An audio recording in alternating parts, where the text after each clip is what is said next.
Taro kortų žinutė jums, užklausėm taro kortų aplamai, kas vyksta dabar jūsų gyvenime, kokia padėtis, galbūt kažkokių patarimų, ką veikti, ką daryti, išgirsite savo. Visada sakau, orientuokitės, ar ši dėlionė atitinka jūsų dabartinės situacijas. Tik tokiu būdu jūs suprasite, ką toliau daryti ir kaip veikti.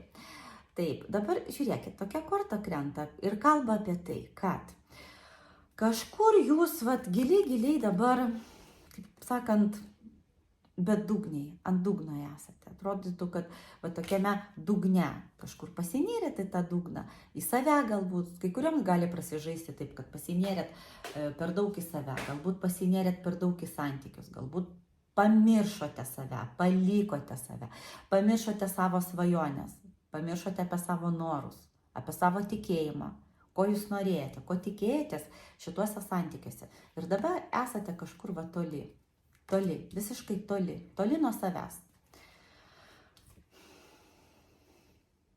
Bet vis tiek, kaip bebūtų, kokia bebūtų šita korta sudėtinga, korta kalba apie tai, kad reikėtų keltis ir daryti. Matote, ir angeliukas dar čia. O angeliukas kalba apie tai, kad jis kviečia jūs prisikėlimui, kviečia ir sako, kelkis, daryk, o aš tau padėsiu. Jau paskui, kai tu pradėsi kažką daryti gero, gražaus dėl savęs, nors trupučiuką, nors mažai žingsniukais, kelkis, daryk ir aš tau padėsiu toliau. Va taip. Pasinaudokit tokią progą, tokių gerų patarimų. Kas dar pas jūs gyvenime vyko? Tikėjotės kažkokios naujos pradžios, taip, su šitu vyru, su šito vaikinu, taip, naujos pradžios. Buvo tokie, bet šitie santykiai jūsų buvo greičiausiai labiau skirti jam.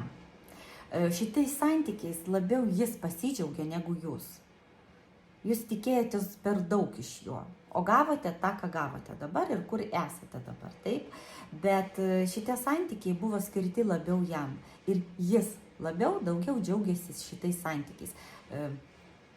Viską, ką jūs jam davėt, duodavot, jis viską tik savo siurbdavo, imdavo, o jums nieko.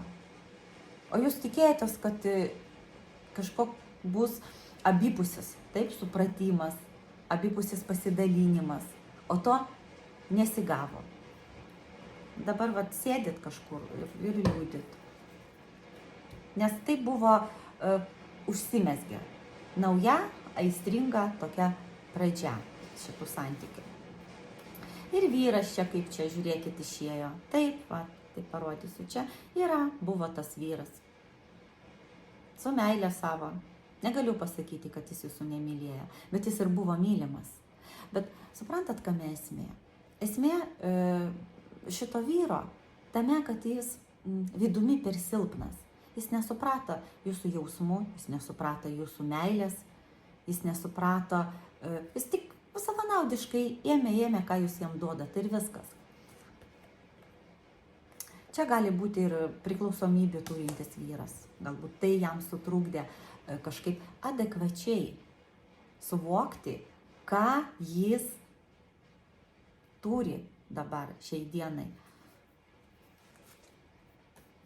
savo gyvenime. Tikėjotės jūs perspektyvas, dar kartą pasikartosiu, greičiausiai čia vis dėlto santykiai tie, kurie tik prasidėjo ir užsibaigė, nes jūs tikėjotės, norėjot. Norėjot kai kurioms prasižais, norėjote greičiausiai ir vaikų nuo šito vyro. Tikėjotės, kad tai bus, svajojate, jau turėjote tokią svajonę, taip? Gražios šeimos. Bet, suprantat, vyras negalvoja taip. Vyras šiek tiek į viską žiūrėjo paprastai, lengvai ir jis tikėjosi, kažkaip taip, taip, kažkaip. Taip ir bus kiekvieną dieną, bet negavo to, ane? Nudegė. Žinot, per ką jis nudegė? Jis nudegė per tą, kad per daug buvo naivus. Toks naivus vyrukas, paprastas, kuris tikėjosi, kad jūs jam tik viską duosit, o jam nereikės nieko su jumis dalintis. Ir tas jo naivumas jį ir sužlugdė.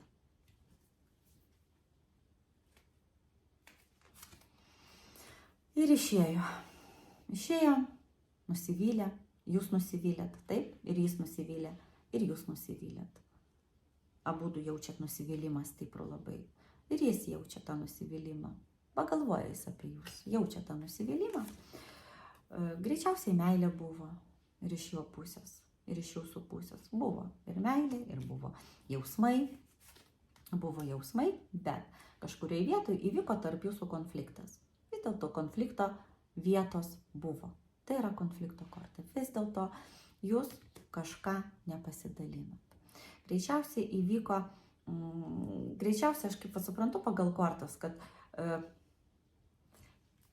jis planavo vienokį bendravimą, o jūs svajojate visiškai apie kitokį, kažkokį savo tokį svajotą bendravimą ir jūsų tie norai kažkurioje vietai visiškai nesutapo. O ir teko, tik norėjau pasakyti ir teko išsiskirti, skyrybų kortą. Ir teko išsiskirti jums. Bet žiūrėkit, kame esmė šitos kortas? Galimas tos variantas, dar toliau pažiūrėsiu, bet galimas tas variantas toks, kad jis pasirodys dar. Arba, žinot, apie ką jis galvoja? Jis galvoja, kad praeis tam tikras laikas ir aš vėl jai parašysiu, vėl paskambinsiu ir mes tai palaipsniui vėl pradėsim tą bendravimą. Arba jis tikisi, žinot ko, galbūt aplamai jo planuose nebuvo rimtų santykių, o jis norėjo turėti jūs šalia savęs kaip tokią ilgalaikę partnerį, ilgalaikę draugystę su jumis, tokius ilgus metus, o taip bendrauti, atvažinėti ir taip toliau. Galimas toks variantas. Ir džiaugiasi to, ką turėjo. Norisi, aišku, jums to ryšio, bet greičiausiai žiūrėkit.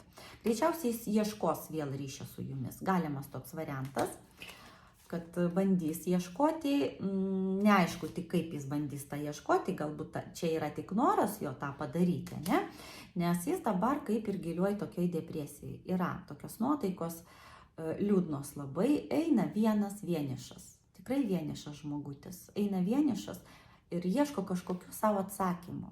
Kažkokiu atsakymu į savo klausimus ir neranda jų. Bet aš nežinau, ar jums verta jį dabar kliudyti tokioje būsenoje. Galbūt tegul žmogus pabūna, bet greičiausiai yra perspektyva, kad vis dėlto ir pasvajoja apie jūs. Taip ir atvažiuoti pasvajoja. Yra tokių minčių, yra tokių norų. O jūs, aišku, stovit ir liūdit, kad esat nemylima, kad liko tokia nemylima, nesuprasta, nereikalinga. Ir stovit dabar tokia nusisukusi nuo visų ir galvojat, kad jums nepasisekė. Bet juk tai netiesa. Visada po nesėkmių eina šviesa. Suprantate tą dalyką? Eina visada šviesa. Reikia to tikėti. Reikia to. Žiūrėkit, ką tik pasakiau. Aš nežinau, ant mano žodžių iš karto ir korta krito. Taip, žiūrėkit, aš sakau, po kažkokių skyrybų, po netekties, po sudėtingų santykių, po nesuprastų santykių eina visada saulė. Saulės šviesa. Korta apie tai sako, kaip bebūtų liūdna viskas. Praradimas bet kuriuo atveju jau įvyko. Jau viskas įvyko. Ką turėjo įvykti, įvyko. Dabar jums reikia keltis ir daryti žingsniuką į priekį. Ir dabar žiūrėkit, jums lieka du variantai. Arba šitas vyras vėl atsiras ir tada jau jums iškils klausimas, ką su juo toliau daryti. Ir kaip su juo geriausiai elgti, priimti ar ne. Arba, žiūrėkit, yra dar ir kitas variantas, kitų santykių perspektyva jums. Taip, nėra taip, kad būtų viskas prarasta. Nėra taip.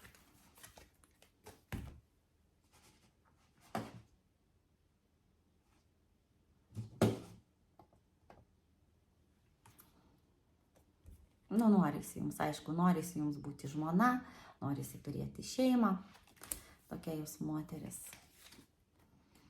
Ką jums daryti? Neskubėkit artimiausiu metu priiminėti kažkokių sprendimų. Taip, neskubėkit priiminėti kažkokių sprendimų, nes, žiūrėkit, laimė, džiaugsmas, saulė eina į jūsų namus. Bet jūs čia tokia pasiryžusi vėl klaidų kažkokių pridaryti, tai vat korta kalba apie tai, kad neskubėkit niekur, nes galit paskui nuliūsti į turėti labai sunku tokį keliuką. Aišku, dabar pas jūs liūdėsiukas, dabar mėnulio korta, liūdėsis, baimė, praradimas ir taip toliau.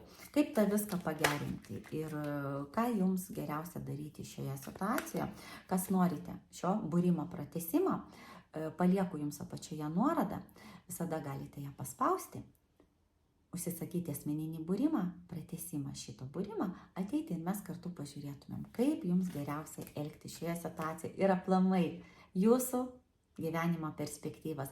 Ir ką šis žmogus, šis vyras galvoja apie jūs, kokių minčių turi, ar jis dar ilgai bus savo liūdėsiukė, savo depresijoje ir ar planai pasikeis jo dėl jūsų. Ateikite ir mes kartu pažiūrėsim.